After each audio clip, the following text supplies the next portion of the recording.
নমস্কার।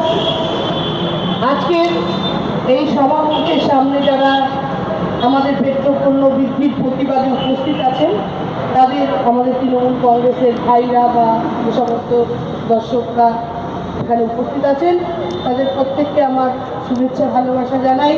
মঞ্চে আমাদের বেহালা পূর্বের তৃণমূল কর্মী, তৃণমূল নেতা এবং প্রহরী নেতারা উপস্থিত আছেন, তাদেরকেও আমি শুভেচ্ছা ভালোবাসা জানাই।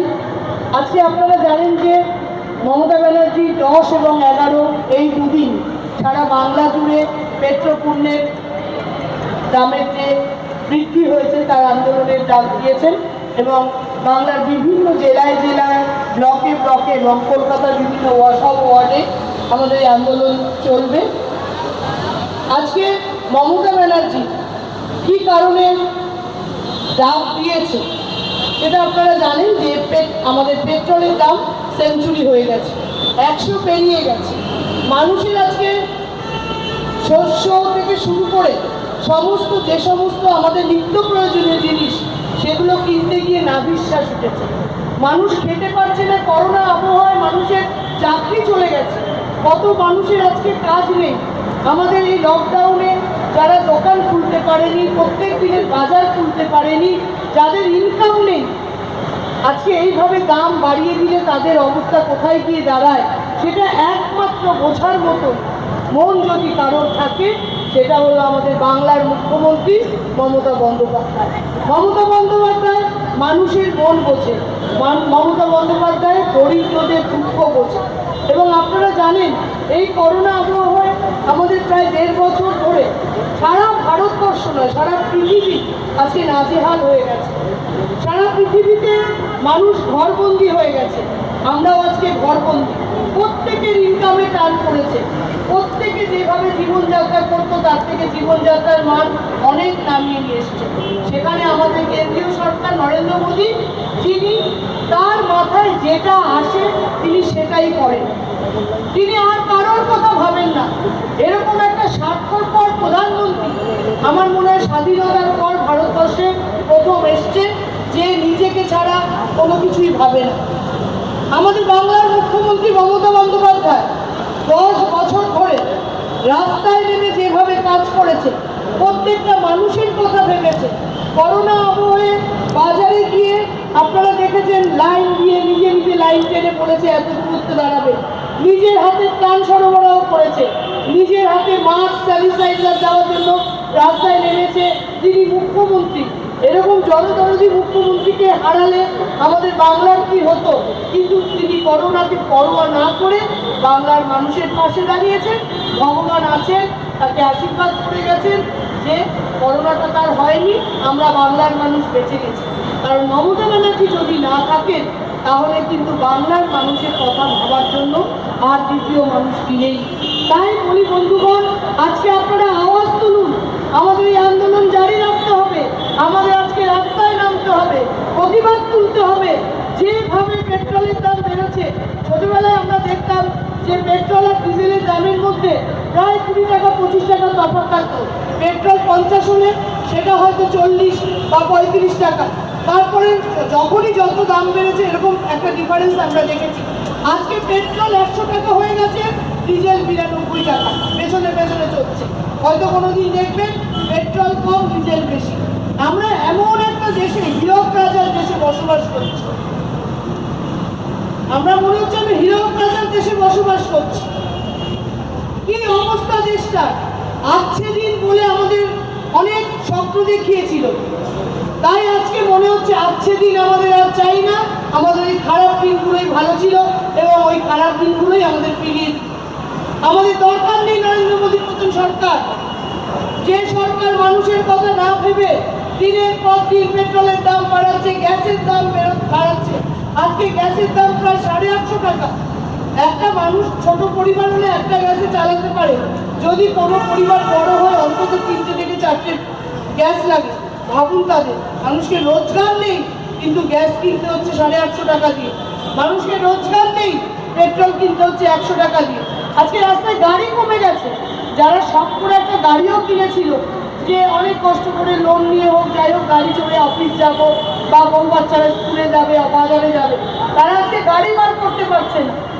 এমন দিন আসবে আমরা হয়তো আজ কিনতে পারছি পেট্রোল কোনো রকমে, আমরাও হয়তো সাইকেল নিয়ে বা সেই পুরনো মধ্যযুগীয় দেশে পৌঁছে যাব, আমরা গরুর গাড়ি ঘোড়ার গাড়িতে চলবো। কিছু করার নেই, মানুষের হাত থেকে সমস্ত কিছু চলে গেছে। একমাত্র নরেন্দ্র মোদী আর অমিত শাহ, দুই দুর্জার ভাই, দিল্লিতে বসে যেভাবে পুতুল নাচানোর মতো আমাদের নাচাচ্ছে, আমরা সেইভাবে নাচছি। মনমোহন সরকার যখন ছিল তখন আন্তর্জাতিক বাজারে 100 টাকার ওপরে আমাদের পেট্রোলের দাম ছিল। সেই সময় আমাদের এখানে পেট্রোলের দাম ছিল 68-70 টাকা।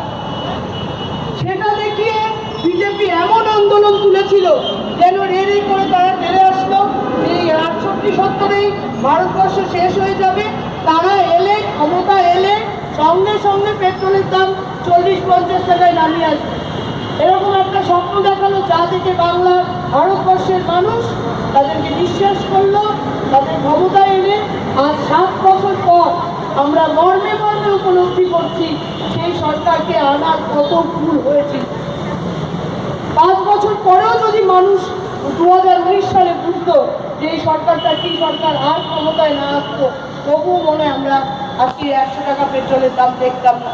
10 বছর ধরে বাংলায় রাজত্ব করেছে তিনি, এতটাই মানব দরদী, তিনি এত প্রকল্প বাংলার মানুষের জন্য এনে দিয়েছে।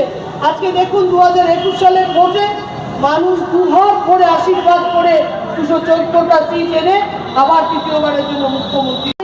এরা আর নয়, মুখ্যমন্ত্রী মমতা ব্যানার্জি অনেক অত্যাচার সহ্য হয়েছে, কিন্তু মাত্র 7 বছরে নরেন্দ্র মোদী সরকার যা দেখিয়ে দিয়েছে আমাদের মনে হচ্ছে 2024 সাল কবে আসবে এবং এই সরকার বিদায় নিয়ে আমাদের বাংলার মুখ্যমন্ত্রী মমতা বন্দ্যোপাধ্যায়কে আমরা সেই আসনে দেখব এবং বাংলায় আজকে আমরা যে ভালোভাবে আছি, ভারতবর্ষের মানুষ সেই ভালোভাবে জীবনযাপন করবে, আমরা এটা বিশ্বাস করি।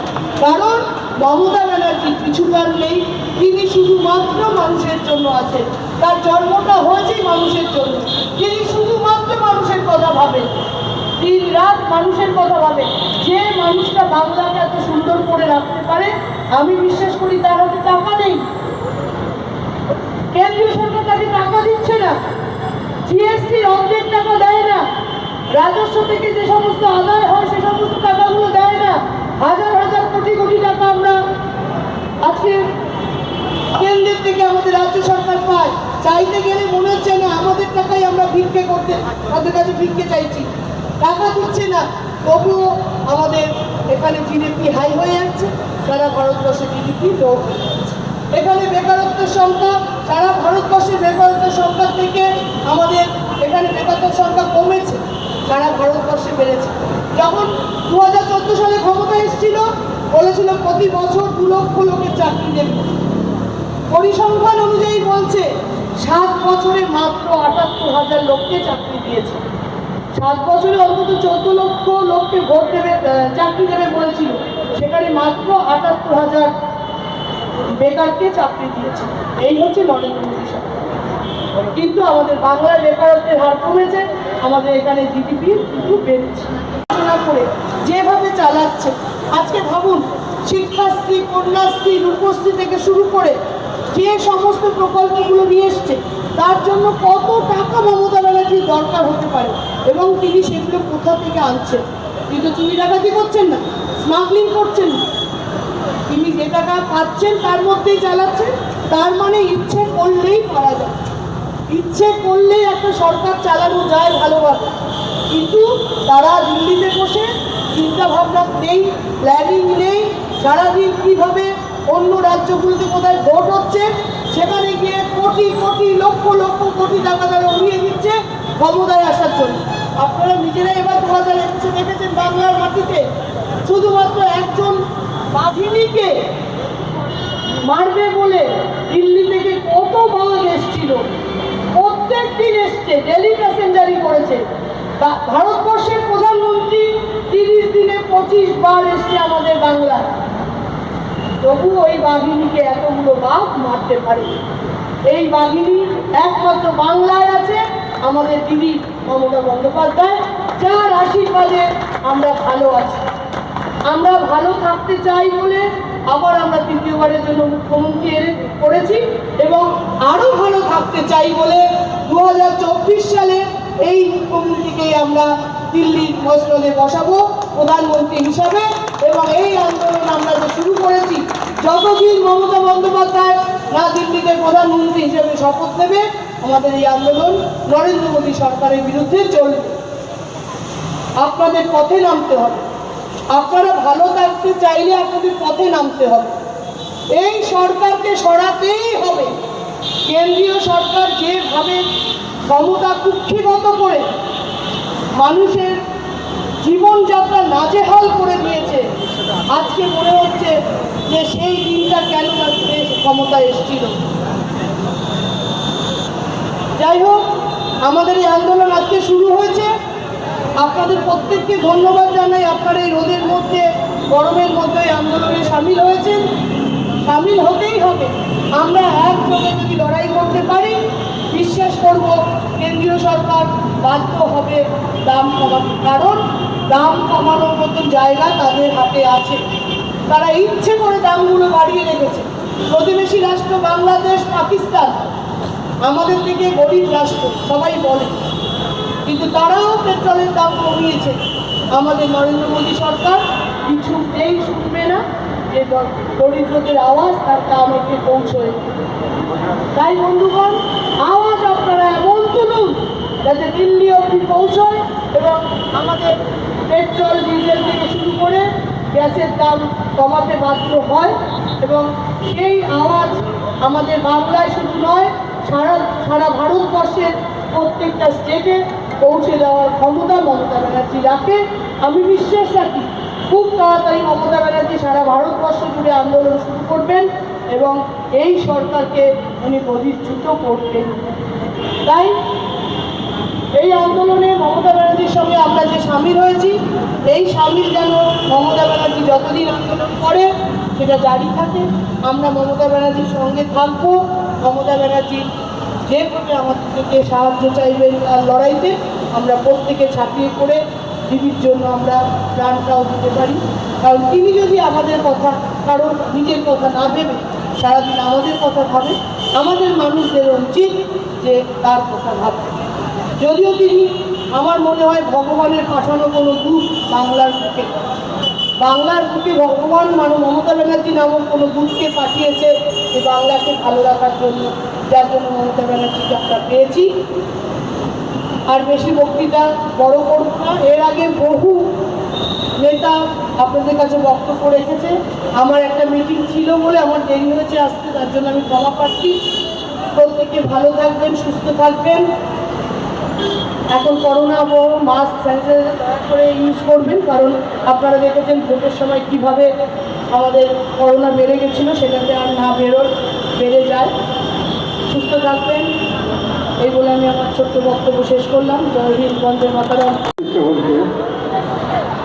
আমার সম্মান জানিয়ে মমতা বন্দ্যোপাধ্যায়, অভিষেক বন্দ্যোপাধ্যায়, রত্ন চট্টোপাধ্যায় এবং উপস্থিত সকল নেতৃবৃন্দ এবং আপনারা আপনাদের মহামূল্যবান সময় যারা দিচ্ছেন এখানে রোডের মধ্যে দাঁড়িয়ে, তাদের সকলকে ধন্যবাদ জানিয়ে দু চারটা কথা দেখুন। বাজারের পরিস্থিতি এখন যা এসে দাঁড়িয়েছে গত এক বছর পরে, তার মধ্যে কেন্দ্রীয় সরকারের কিছু নীতি আমাদের জীবনটাকে দুর্বিষহ করে আরও তুলেছে। তো এই সময় আমাদের সকলকে এক থাকতে হবে এবং সকলকে এই সমস্যার সম্মুখীন একত্রভাবে দিদির পাশে থেকে দিদির হাত শক্ত করে আমাদের এই লড়াইটাকে পরিচিত বলেছিল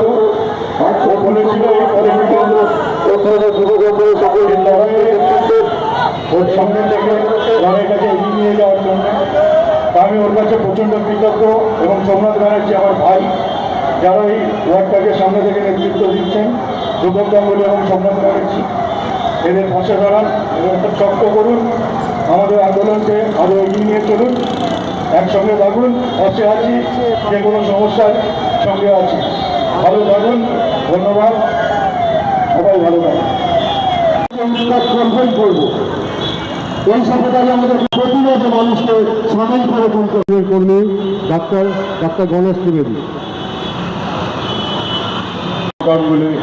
দানা বিশ্বনাথ দানা আজকে বলার তো একটাই জায়গা, সারা ভারত জুড়ে যে অরাজকতা চলছে সেটা আপনারা চাক্ষুষ করছেন প্রতিদিন প্রতিনিয়ত।